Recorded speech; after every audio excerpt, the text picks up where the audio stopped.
welcome back to my channel.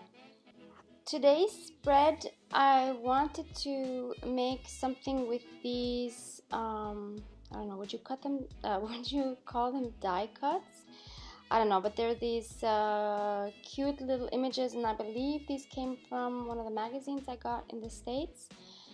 And so I wanted to do something with these birds and potentially that butterfly, and here I was contemplating whether I might use some of the other butterflies. And I did know for this spread that I wanted to do something with the kindness theme. So in this stage I'm trying to find some papers that would work nicely as a background for these birds, because I didn't want to leave it as plain as just the white paper. So here I'm just choosing some that might fit with the theme. So then I first just was concentrating on the right side, and I thought I would just cover that whole page with some of that pink designer paper. And since it was too short for the page, I thought I would just stitch some of that on top. So off camera I'm just stitching that together, and first I'm just trimming it to the right width.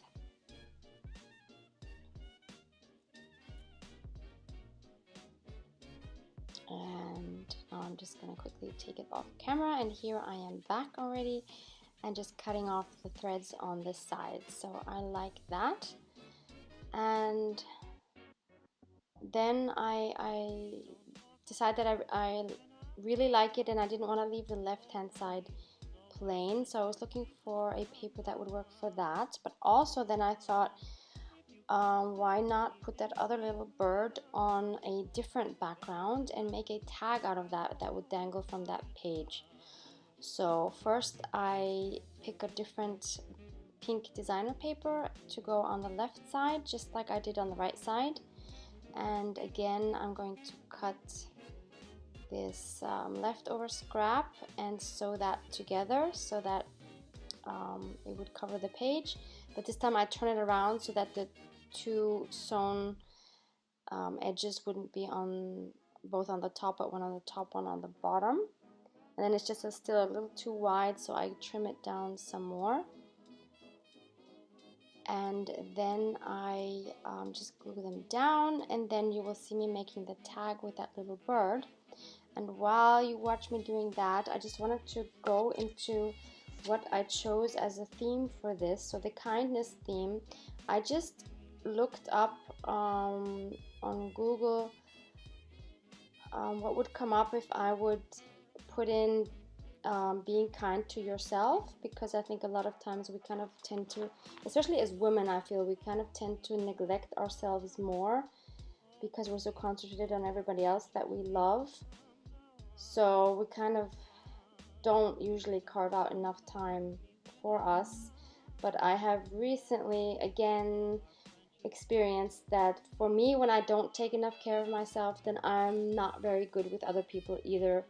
So I need this balance of having time for me to be able to be there for others. So while Googling that, I came upon this website which said 17 ways to be kind to yourself. And since of course I didn't have enough space to write about all 17, I just checked out, or I just decided on 2 of these that I would just write in my journal. And so the first one is carve out some time for yourself.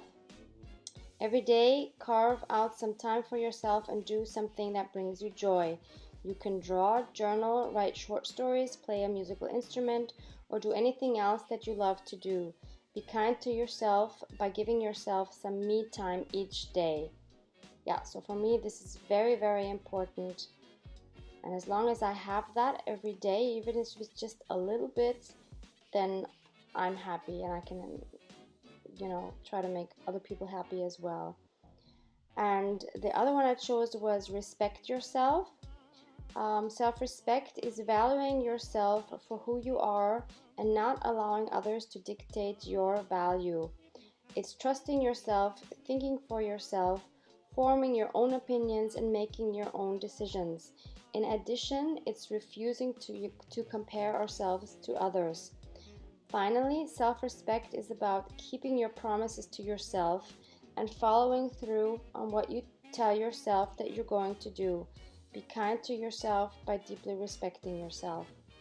I really love this one, especially because I catch myself, for example, all the time by not respecting myself as much as I should, by not keeping the promises to myself, or for example, what I plan to do, and then I let other people basically, in quotes, rob my time instead of actually doing what I had set out to do. So simple example is after work I plan to come home and go to fitness, and instead I come home and I find my hobbies there. So I kind of also want to spend time with him, and of course he hasn't seen me all day, and so he wants to at least have a little bit of time with me, a few hours before he then goes away for the evening. But then usually it's too late for me to go to fitness by the time he leaves, and I didn't keep the promise to myself. And yes, it was nice to spend time with my hobby, but I didn't do for myself what I wanted to do for myself. So this is something I'm still working on. And it's tough because I don't know if you have similar experiences, but I find it really hard to follow through with these things once other people are involved. Like if I would come home and be by myself, nobody at home, no problem. I just change my clothes, go to the fitness, no problem. But yeah, so it's things like this, or you want to take time to read a book or to journal or whatever, and other people need you or want to see you or whatever it is. And I know how I am. I always tend to just do that, but in the end I'm never happy not having done actually what I wanted to do, or not having my me time. So I'm really working on that, to try to do these things more, just to have that balance in my life. And I feel kind of the older I get, the more I need that. So I really wanted to put these two down in my book or in my journal to remind myself of these things. And it's hard work. I really think it's hard work, but I think it's so important to especially respect yourself. Why should you respect yourself less than you respect other people? And we're always here for other people. So yeah, those are my thoughts for today. Let me know if you can relate in any way. Thank you so much for watching. Bye guys.